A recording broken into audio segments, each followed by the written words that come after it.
Continuamos o nosso estudo sobre o capítulo 41 do livro do Gênesis. José passou 2 anos na prisão e o faraó teve um sonho misterioso, deu a conhecer a sua corte, ninguém conseguiu decifrar.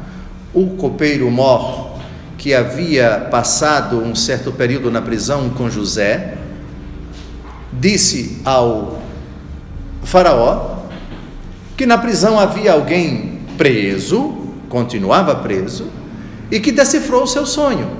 Ele foi chamado, colocou-se diante de faraó e interpretou o sonho de faraó de maneira magistral. Não vou repetir o sonho do faraó, muito menos a interpretação. Isso é assunto que já foi tratado no encontro anterior. E terminamos o encontro da semana passada com as providências que José sugeriu ao faraó para que nos 7 anos de seca, nos 7 anos de privação, o Egito não passasse dificuldades. Vacas gordas, vacas magras, 7 anos de abundância, depois 7 anos de fome, de sede, de carência, de sofrimento no Egito. Foi assim que nós terminamos o nosso encontro da semana passada. Agora retomamos o versículo 37, que continua o relato. Essas palavras agradaram o faraó e toda a sua gente. O faraó ficou encantado, o faraó ficou impressionado com a interpretação, ficou satisfeito com as palavras de José. Nenhum comentário mais, eu penso que se deva fazer do versículo 37, avancemos.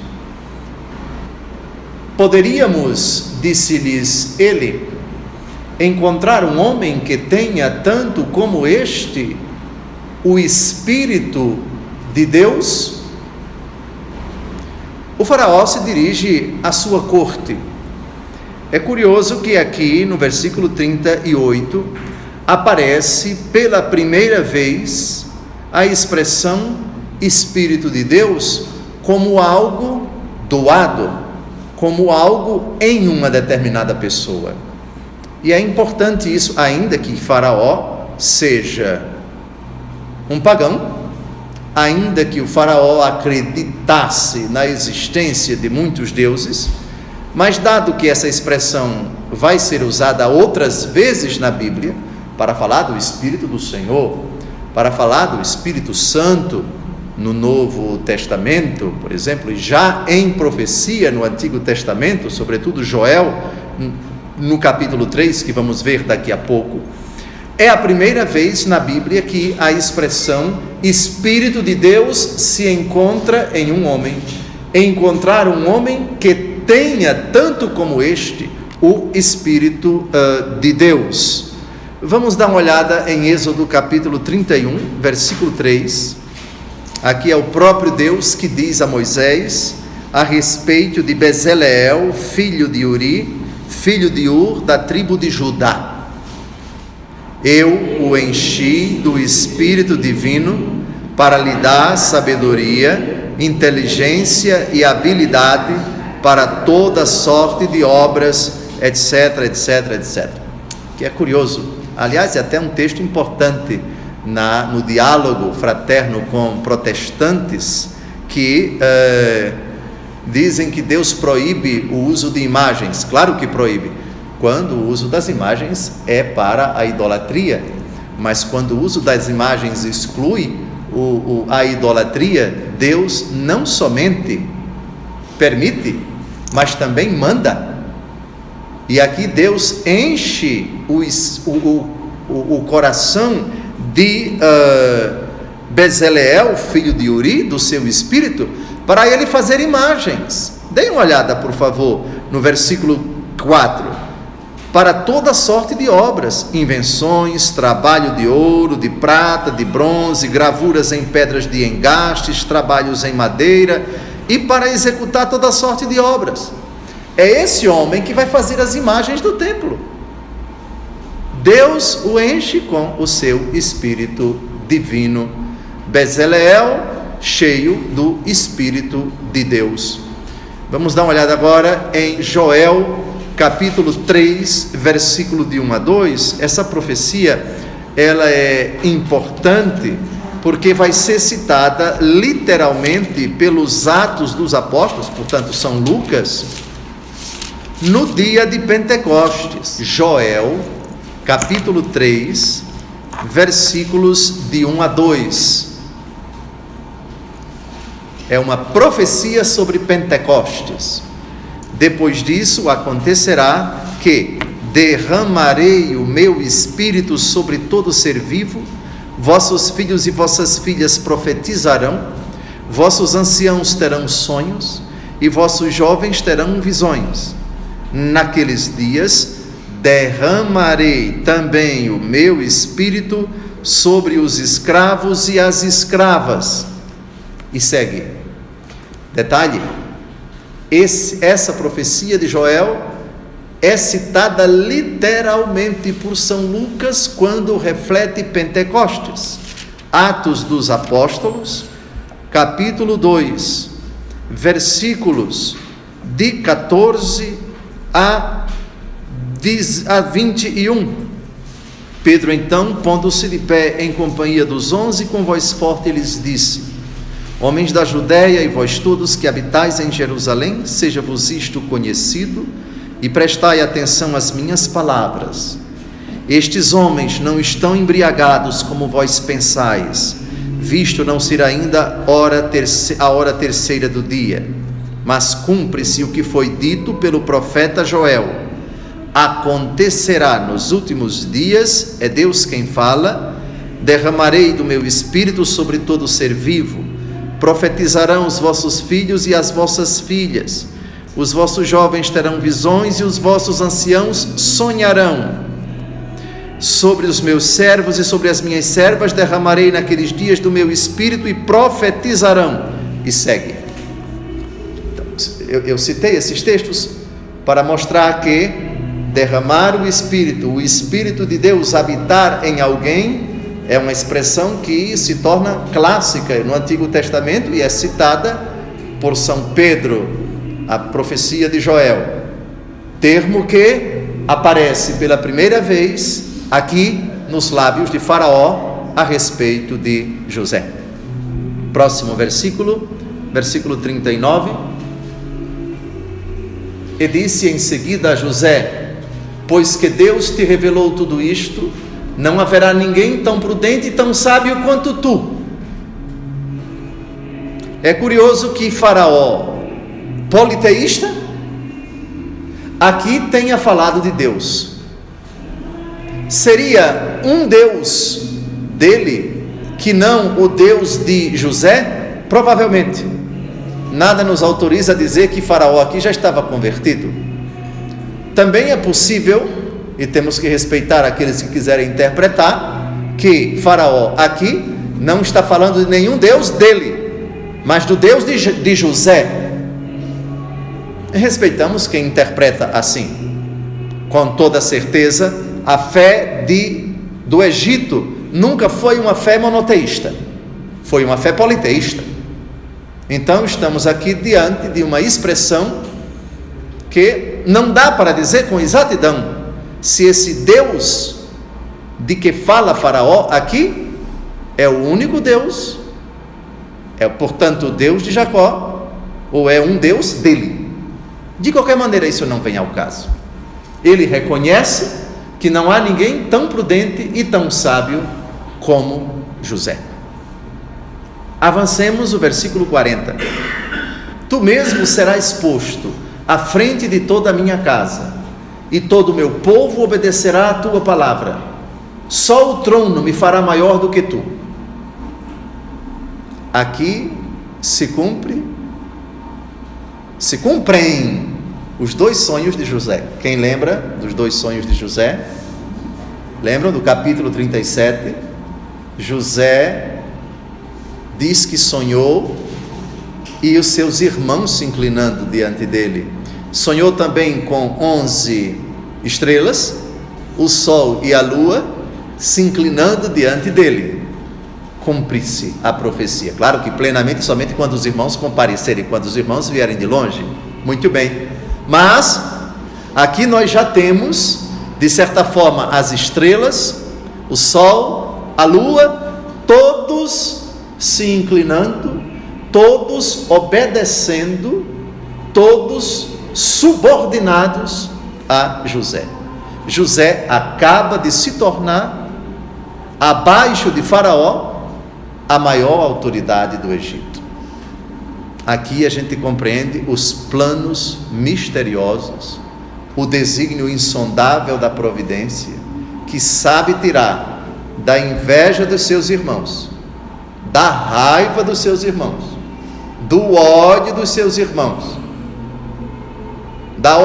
do oportunismo de Potifar, que certamente deve ter comprado o menino por uma bagatela, do oportunismo também e da maldade, da perversidade da esposa de Potifar em tentar seduzir o menino, o sofrimento desse coitado em 2 anos na prisão.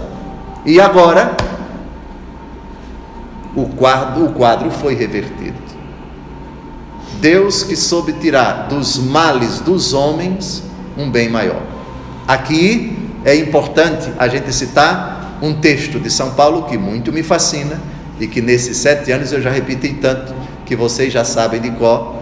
Romanos capítulo 8, versículo 28, texto de fundamental importância para a nossa fé na providência.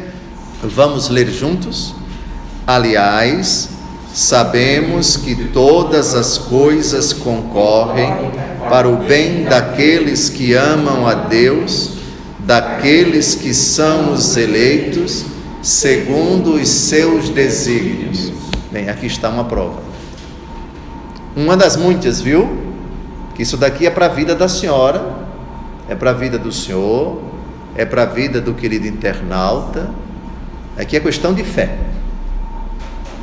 Mas é tiro e queda. Deus coopera em tudo, até no mal, do qual ele não é o autor, com o qual ele não concorda, mas ele é tão poderoso, tão misterioso, tão abscôndito no seu plano, que não conhecemos o seu alcance, que ele sabe tirar um bem maior de uma desgraça que nos sucede, ou de desgraças, porque no caso desse coitado, foi uma série de desgraças, foi uma série de infortúnio. Detalhe, o menino tinha 17 anos, aqui ele tem 30, de 17 para 30, 13 anos, 13 anos de sofrimento. Mas vamos avançar. Muito bem, o versículo 40, já dissemos o que tínhamos de dizer. Versículo 41. Vês, disse-lhe ainda, eis que te ponho a testa de todo o Egito.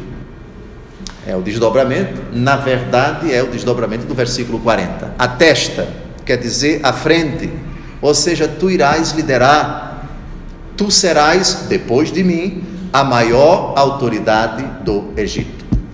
Chamem isso do jeito que vocês quiserem, grão-vizir, chamem isso de vice-faraó, chamem José de, Tafte, como dizem alguns muçulmanos, ou seja, aquele que está à testa, não é? Aquele que está à frente, o líder, o chefe, o coordenador, o governador, só abaixo, o primeiro depois de Faraó, o único acima dele, somente o Faraó. Eu te ponho a testa de todo o Egito.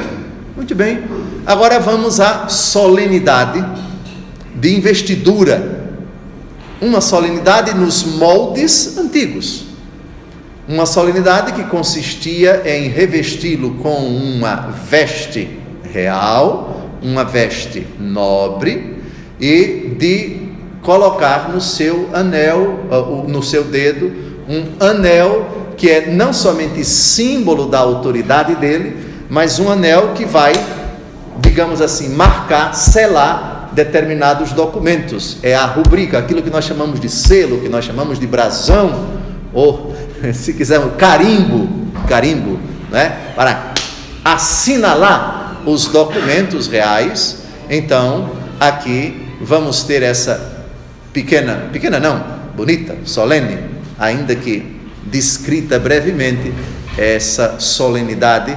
Chegamos ao versículo 42. E o faraó, tirando o anel de sua mão, pôs na mão de José e o fez revestir-se de vestes de linho fino e meteu-lhe ao pescoço um colar de ouro. Parece, pelo relato, que a cerimônia foi imediatamente, foi no próprio contexto da interpretação do sonho, portanto aconteceu logo. O texto, nós vimos no encontro passado, José estava, digamos assim, bem vestido, estava polido, estava asseado. O texto até diz que ele fez a barba, lembram disso? Pois bem, então, estava com vestes apropriadas para um vassalo que tinha que se apresentar diante do faraó. Então, naquela hora, aquela roupa dele foi tirada e já vestiu vestes nobres, vestes de linho fino e três sinais. As vestes, o colar de ouro, típico de quem gozava de um grande prestígio, de um membro da alta corte, e o anel. Sobre o anel, apenas uma citação. Vamos dar uma olhada no primeiro livro dos Macabeus, capítulo 6, de 14 a 15, só para mostrar que essa investidura de anel, ela não é própria somente dos egípcios, mas também dos judeus. Os judeus concediam a determinadas autoridades, né, essa prerrogativa. Também o cristianismo, o Papa usa anel, os cardeais usam anel, os bispos usam anel. Os padres não são proibidos de usar o anel, é que quase ninguém usa, mas os padres podem usar os anéis. Maridos e esposas devem usar os anéis, não podem tirar de jeito nenhum. Primeiro livro dos Macabeus 6, de 14 a 15. Ele chamou Filipe, um de seus amigos, e constituiu regente de todo o seu reino, entregou-lhe seu diadema, seu manto e seu anel, com a responsabilidade de guiar seu filho Antíoco e de educá-lo para a sua realeza.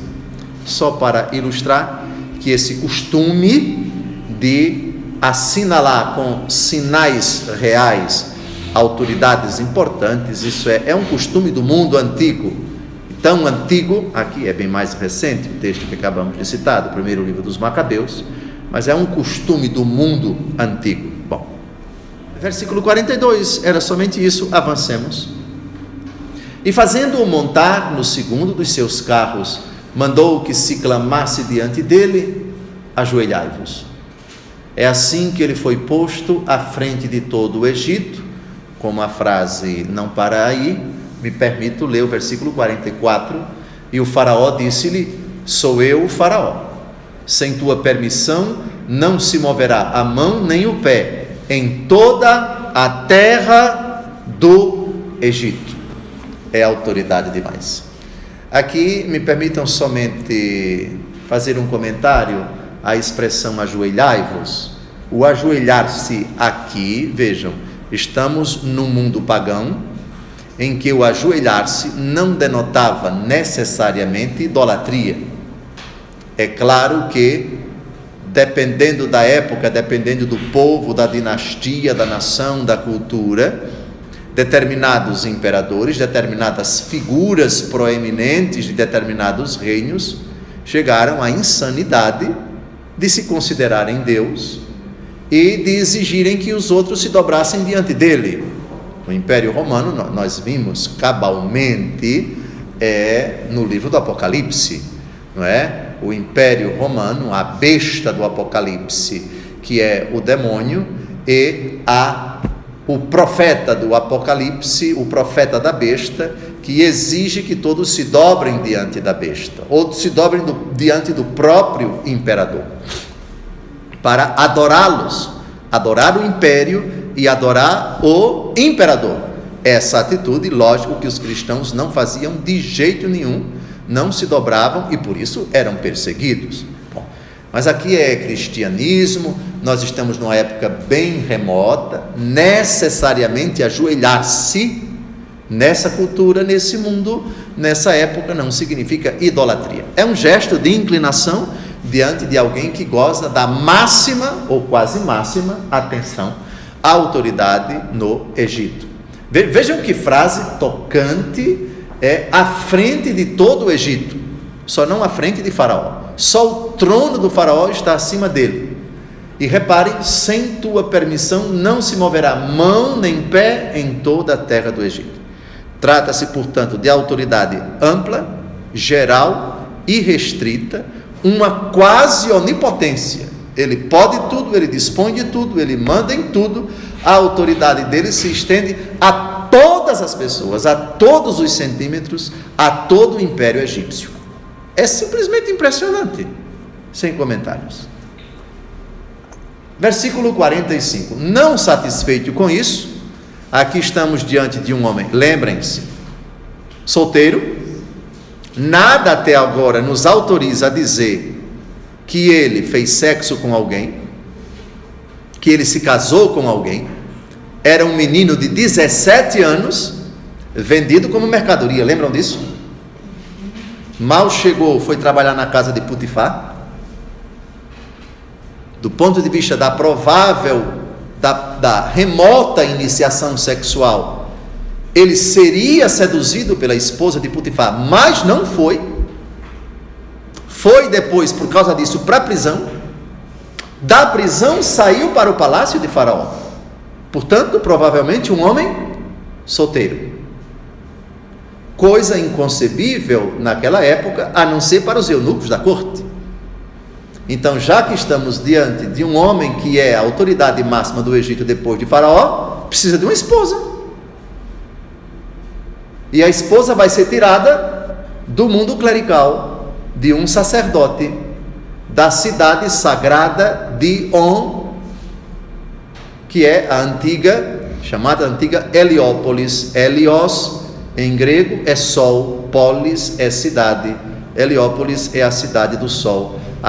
O sol era um deus adorado no Egito, e havia uma cidade edificada em honra do deus sol, que é Heliópolis, a cidade de On, que vai aparecer agora no versículo 45. Pois bem, o faraó chamou a José Tsafená-Paneach e deu-lhe por mulher Asenete, filha de Potifar, sacerdote de On.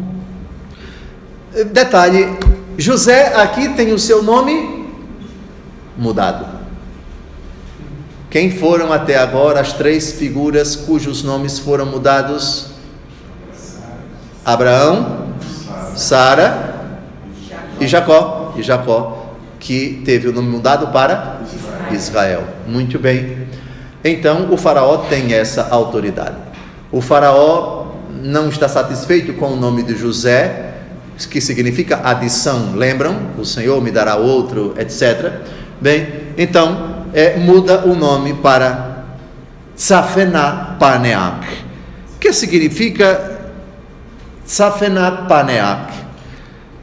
4 significados são postulados pelos estudiosos. O primeiro, fornecedor do nutrimento da vida. Afinal de contas, ele é quem vai cuidar para fornecer para os egípcios e para outros povos que para lá vão acorrer para comprar mantimentos, ele vai fornecer o nutrimento da vida. Segunda possibilidade de significado, Tsafená-Paneach significaria revelador de segredos, porque ele revelou os sonhos do padeiro Mó, do copeiro Mó e de Faraó. Terceiro significado, Tsafená-Paneach significaria tesouro de consolo glorioso. Afinal de contas, ele seria o tutor de toda a riqueza do Egito. Ele é que vai cuidar de todo o Egito, simplesmente isso. E o quarto significado, parece que é o mais provável. Deus disse ele está vivo. Deus disse, ele está vivo. Vejamos agora o significado do nome da mulher dele, Asenete.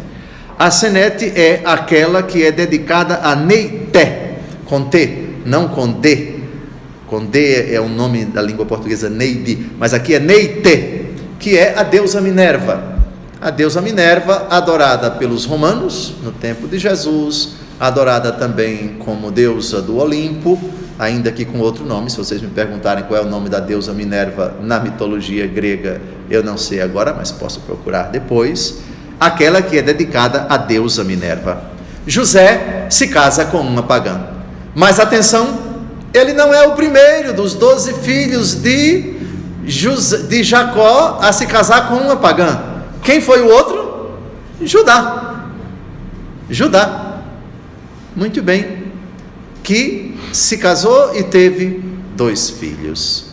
Aliás, teve 3 filhos. Um deles foi Onã. Lembram dele? Onã, que acabou morrendo, e depois teve mais 2 filhos, a questão de Tamar e assim por diante. Bom, então José se casa com uma pagã, rompe, por assim dizer, a tradição de Abraão, de Isaac e de Jacó. Esses 3 não se casaram com pagãos. Abraão não queria de jeito nenhum que seu filho casasse com uma cananeia. Mandou um escravo lá na terra dele para buscar uma menina, uma prima dele. Lembram disso?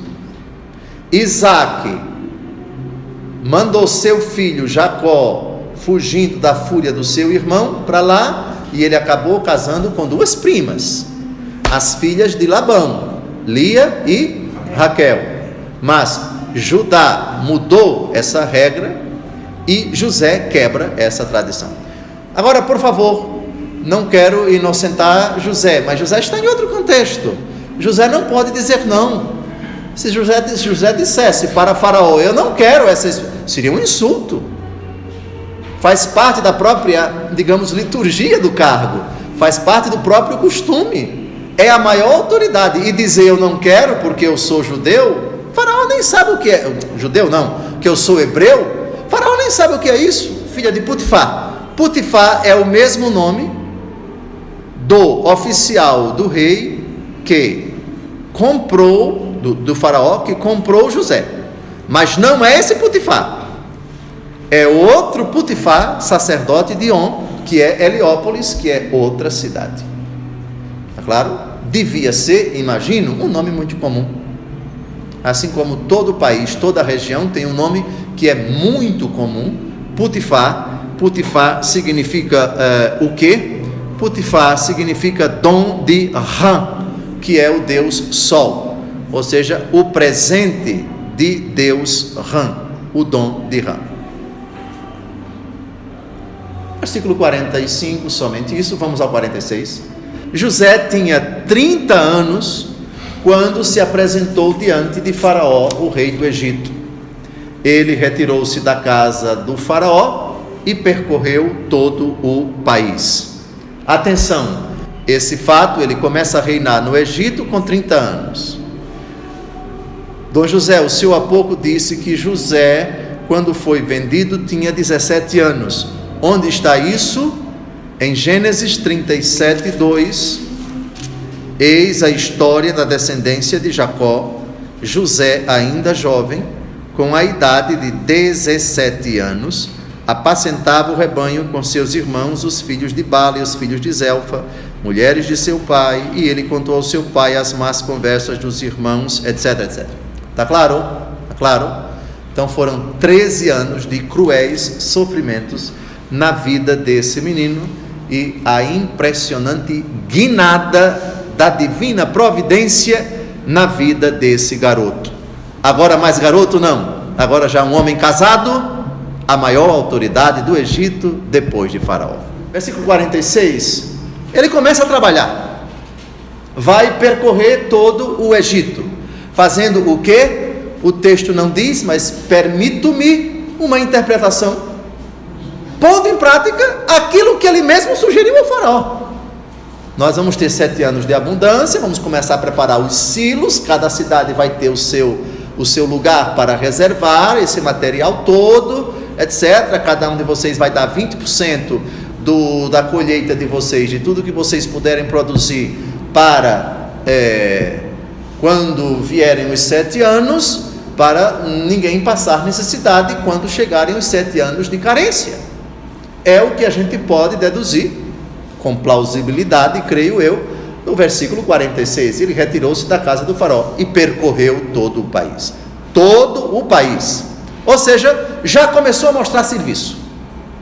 Ele não é um homem de ficar parado num escritório, na corte. Ele vai correr todo o Egito, já que ele é o responsável. Tarefa que não vai ser muito difícil, porque com a autoridade do faraó, nada se move sem a permissão dele, e ele tem todos os poderes. Então agora ele tem o Egito nas mãos, simplesmente isso, tem o Egito nas mãos. Versículo 47. A terra produziu abundantemente durante os 7 anos de fertilidade. Eu quero crer que aqui não temos apenas um José que prepara os silos, mas um José também que orienta, que incentiva, que patrocina, que ajuda, que auxilia agricultores a produzir o máximo. Se vocês me perguntarem, aí já é uma questão de história, já é uma questão de geologia, mas eu quero crer que o Nilo devia ter uma capilaridade tremenda, ainda que de forma rudimentar, de irrigação. Boa parte do Egito nós sabemos que é deserta. Então, como explicar que um país que agora vai produzir abundantemente e a colheita vai ser tão farta, e a expressão como areia do mar, é tanto alimento, tanto silo, tanto armazenamento, como explicar? É possível que os egípcios tenham tido naquele tempo já noções de agricultura bastante avançadas para aquele tempo. Lembrem-se que as pirâmides do Egito são mais antigas que Moisés. Se vocês me perguntarem qual é a idade das pirâmides de Kelps, de Kefren e de Miquerinos, é uma pesquisa a ser feita. Mas os egípcios são um dos povos mais inteligentes, mais cultos. Fazer as pirâmides, aquilo é uma obra-prima de arquitetura. É uma obra impecável de arquitetura, dizem os arquitetos de hoje, dizem os engenheiros de hoje. Como fazer uma obra? É cada pedra enorme, e uma perfeitamente alinhada e em cima da outra. Como uma obra dessa consegue perdurar durante tanto tempo? Mas eu estou entrando já em engenharia, arquitetura não é o caso. Eu tenho que voltar para a agricultura. Ou seja, um povo com uma arquitetura elaborada, rebuscada como aquela, devia ter, aqui é a impressão minha, uma agricultura também desenvolvida para aquela época. Muito bem. Então, eu imagino, é sempre uma opinião minha, que não é a doutrina da igreja, que não é certeza bíblica, que esse percorrer todo o Egito é para falar, é para conversar, é para sugerir, é para aconselhar, é para orientar, é para auxiliar, é para fornecer subsídios, é para dar realmente uma chacoalhada no povo, um empenho de todo o império para produzir o máximo, correr durante esses 7 anos de abundância. E a terra produziu abundantemente durante os 7 anos de fertilidade. Versículo 47, nenhuma dificuldade. José ajuntou todo o produto destes 7 anos no Egito, versículo 48, e os pôs em reserva nas cidades, e os mantimentos dos campos que estavam ao redor de cada cidade, guardou-os na mesma cidade. Olha que interessante também, que ele não fez silos em cidades estratégicas. Cada cidade tinha o seu reservatório, Cada cidade tinha a sua estrutura de armazenamento. Isso quer dizer que quando vierem os anos de sofrimento, as próprias cidades se automanterão. Elas não precisarão se deslocar. Os habitantes da cidade tal não precisarão correr para uma outra cidade. Cada cidade tem o seu núcleo de abastecimento, vamos chamar assim. Que inteligente, muito inteligente. José ajuntou o trigo. Vejam o curioso, quem é o sujeito do versículo 48? É José. É claro que ele tem assessores, é claro que ele tem pessoas abaixo dele, numa hierarquia tremenda, todo mundo obedece a ele, mas quem faz é José. Nem é o faraó, nem são os seus comandados, é José. José ajuntou o trigo como a areia do mar, em tal quantidade que se não podia contar, pois ela excedia toda a medida. Ou seja, não havia espaço mais para acumular tanta coisa. Foi fartura, e parece que as estruturas construídas, de que o texto não fala com precisão, não comportavam mais tantos grãos, tanta colheita, tanto armazenamento, tanta coisa armazenada. Como eu já falei, no versículo 49 aparece a expressão areia do mar, que já apareceu em outras ocasiões no livro do Gênesis, com relação a quem? Aos descendentes de Abraão, aos descendentes de Isaac e aos descendentes de Jacó, como a areia do mar. Vamos dar uma olhada em Gênesis 22, 17. Multiplicarei a tua posteridade como as estrelas do céu e como a areia na praia do mar. Ela possuirá a porta dos teus inimigos, etc. Então, como a areia na praia do mar. E o capítulo 32, versículo 12: entretanto vós me dissestes, eu te beneficiarei e tornarei tua posteridade inumerável como os grãos de areia do mar. Bem, então uma expressão que já nos é familiar, já nos é conhecida. Bem, versículo 49, somente isso, avancemos. Versículo 50. Antes que viesse o ano de fome, nasceram a José 2 filhos, que lhe deu a Senete, filha de Putifar, sacerdote de On. Muito bem, 2 filhos de José. Os nomes deles vão aparecer mais na frente, vamos tratar do significado dos seus filhos, dos nomes Efraim e Manassés daqui a pouco, mas aqui está se cumprindo a profecia do Senhor Deus a Abraão: farei de ti o pai de uma grande nação. No capítulo 48, versículo 5, a gente vai ver daqui a pouco, Jacó, o pai de José, vai adotar esses 2 meninos. Vai ser uma época já, o ocaso da vida de Jacó, da vida de Israel, mas ele vai adotar esses meninos. Idoso, vendo esses 2 pontinhas de rama, vai ficar fascinado pelos meninos, não é? Inclusive, o fato de colocar a mão na cabeça do caçula, José vai ficar preocupado. Não, o senhor não coloque a mão na cabeça, coloque na mão do mais velho, aquela velha preocupação. Não, eu sei, meu filho. E vai tirar de tempo a preocupação dele. Na verdade, entre Efraim e Manassés, um deles vai ser citado no Apocalipse de São João capítulo 7, no lugar de quem? Qual dos filhos de Jacó que vai cair em desgraça? Para os cristãos, porque vai praticar a idolatria, e o cristianismo vai deixá-lo de lado e vai colocar um desses meninos. Quem é? Dan. Mas a gente vai ver isso daqui a pouco. Então, o mais velho vai substituir Dan, o caçulinha não, curiosamente, não é? O caçulinha não. Mas nenhum dos dois, vamos ver se os 2 vão entrar na bênção de Jacó no fim da vida, no capítulo 49. O capítulo 49 é muito importante para nós cristãos, para os judeus também, por causa de Judá. Bênção de Judá, é um capítulo crucial para judeus e para nós cristãos, por causa de Judá também. Porém, Jesus é o leão da tribo de Judá. Por isso que é importante para nós a bênção do capítulo 49.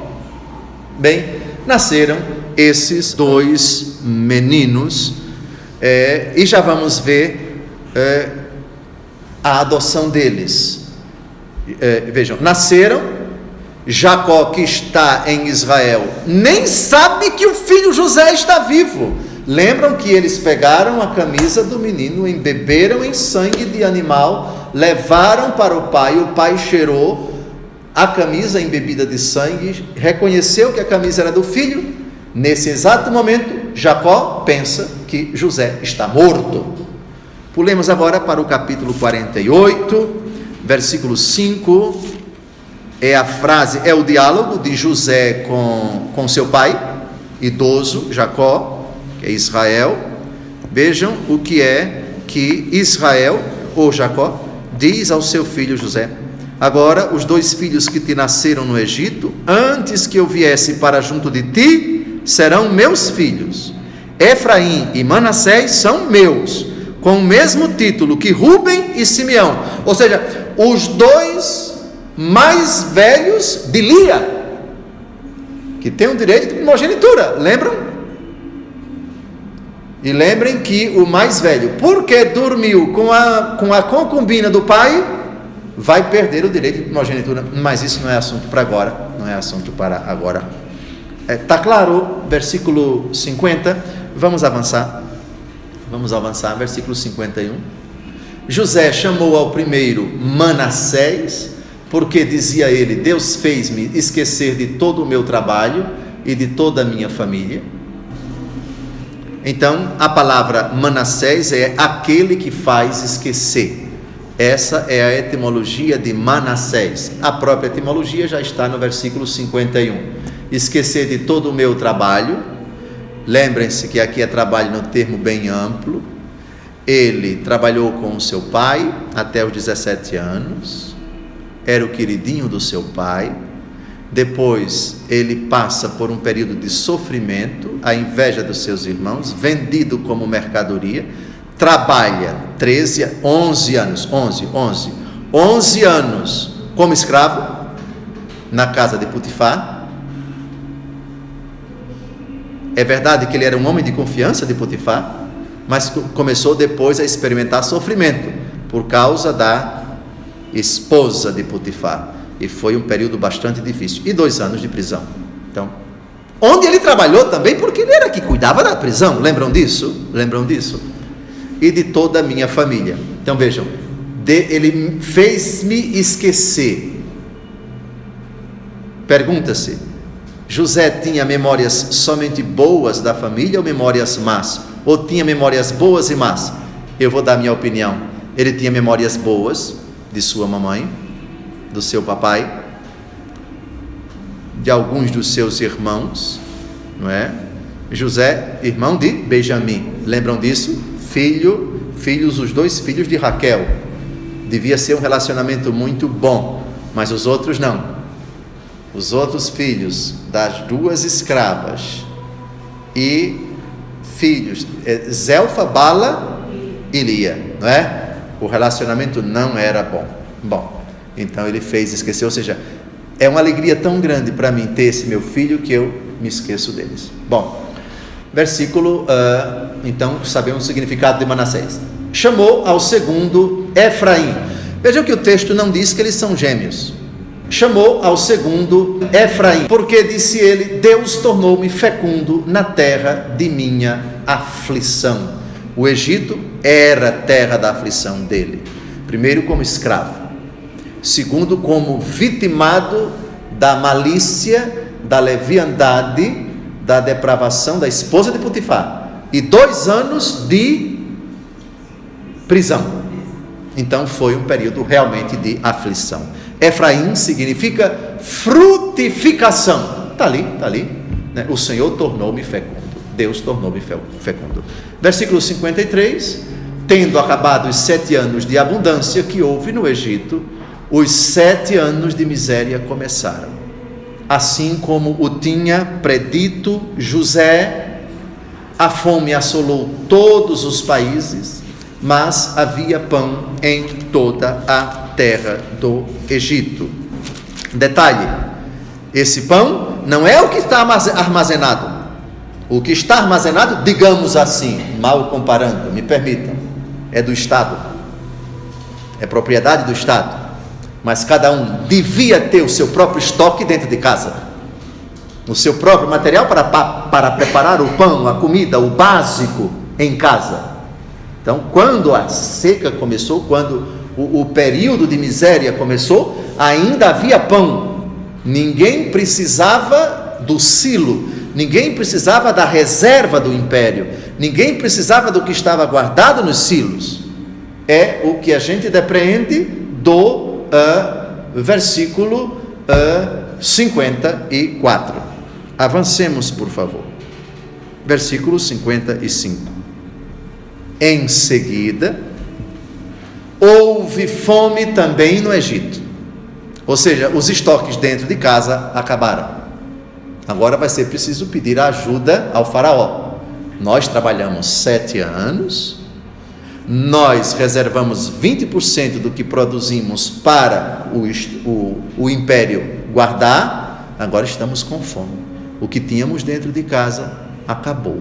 Bem, em seguida houve fome também no Egito, e o povo clamou ao faraó pedindo pão. Este disse a todos os egípcios: ide a José e fazei o que ele vos disser. Ou seja, já que eu constituí o meu lugar-tenente, não é, a minha maior autoridade, se dirijam a ele. Aliás, no Novo Testamento, essa frase foi pronunciada por alguém muito querida quando os serventes, numa festa de casamento em Caná da Galileia, se dirigiram a essa figura tão amada, dizendo que o vinho acabou. Essa figura vai ao seu filho, ele já não tem vinho. Mulher, o que há entre mim e ti? Minha hora ainda não chegou. Ela não discute mais, porque não tem o que discutir, porque ambos estão bem entendidos. Ele autoriza a mãe a falar, e a mãe vai autorizar os serventes com essa frase: fazei o que ele vos disser. Aqui a gente pode muito bem trocar ide a José, ide a Maria. Fazei o que ela vos disser. E o que é que Maria diz? Fazei o que o meu filho disser. Ela não resolve o problema senão apontando para Jesus. É o texto de João capítulo 2, muito bem. E não por acaso o marido de Maria é José. Ide a José do Egito, ide a Maria, esposa de José no Novo Testamento, porque ela está do lado do filho, e se você pedir a ela, ela vai dizer, já com todas as letras: faça o que o meu filho disser. Versículo 56. Como a fome assolasse toda a terra, vejam, aqui há uma gradação. A fome parece que atingiu não somente o Egito, mas o Egito tem pão. Depois, a fome aumenta, a miséria, e certamente aqui estamos tratando de período de estiagem, é um período de bastante carência de vegetais, de animais também, a seca com tudo aquilo que ela comporta. Depois, essa fome atinge toda a terra, ou seja, todos os povos vizinhos. Versículo 56. Como a fome assolasse toda a terra, José abriu todos os celeiros e vendeu víveres aos egípcios, mas a penúria cresceu no Egito. É curioso, José não deu não, viu? Não, aqui não tem nada de fome zero não, aqui não tem nada de doação não, aqui é venda. Agora, se vocês me perguntarem se é um preço acessível, se é um preço de custo, se o próprio império ajudava, entrava com uma parte e eles entravam com outra, o texto não diz. O fato é que o império impôs uma taxa de 20%, tudo armazenado, e na hora vender. Até porque eu imagino o próprio império sofrendo vai precisar de recursos. de dinheiro para a construção das obras, para, sei lá, beneficiamento em favor da população, do exército, da corte e assim por diante. Foi vendido, não foi doado. E a penúria cresce no Egito. E finalmente, versículo 57, e de toda a terra vinha-se ao Egito comprar trigo a José, porque a fome era violenta em toda a terra. Em toda a terra, entenda-se também na Palestina, onde estão seu pai e seus irmãos. E é exatamente disso que vai tratar o capítulo 42, que vamos estudar no próximo sábado, se Deus quiser. É curioso como governador do Egito, José não se interessou em saber dos seus pais, não, nem dos seus irmãos, não. E ali não está muito longe. Lembrem-se que o Egito faz divisa com a Palestina. Agora que eu sou governador do Egito, eu vou me interessar, cadê papai, cadê mamãe? Nada de saudade, de forma alguma. Lembra da parábola do filho pródigo? Dá-me a parte da herança que me cabe. O filho foi para Pocilga. O pai foi atrás? Deus tem os seus tempos. José tem muita tarefa. Ele sabe que Deus, na hora certa, vai colocar no caminho dele, e vice-versa, os seus pais e toda a sua família. E é exatamente a fome, e eu até me pergunto, teria José imaginado? Pois é, o mundo vai dar muitas voltas. Agora que eu sou governador, o Egito vai ter recursos demais, não só para saciar a fome dos egípcios, mas até para vender. Teria ele intuído isso? Será que José tinha noção de que a fome não apenas atingiria o Egito, mas também a terra do seu pai, que acabaria se deslocando para o Egito, o mundo dando mais uma outra volta, e os irmãos dele iriam se dobrar diante dele? No céu a gente vai saber. O fato é que o capítulo 42 vai acabar possibilitando que os caminhos dos irmãos invejosos se cruze com o caminho do irmão tratado como uma desgraça, como um metido à besta, como um intérprete de sonhos, como o queridinho do pai, que quase foi morto por eles e vendido como escravo, como mercadoria para o Egito. O mundo dá muitas voltas.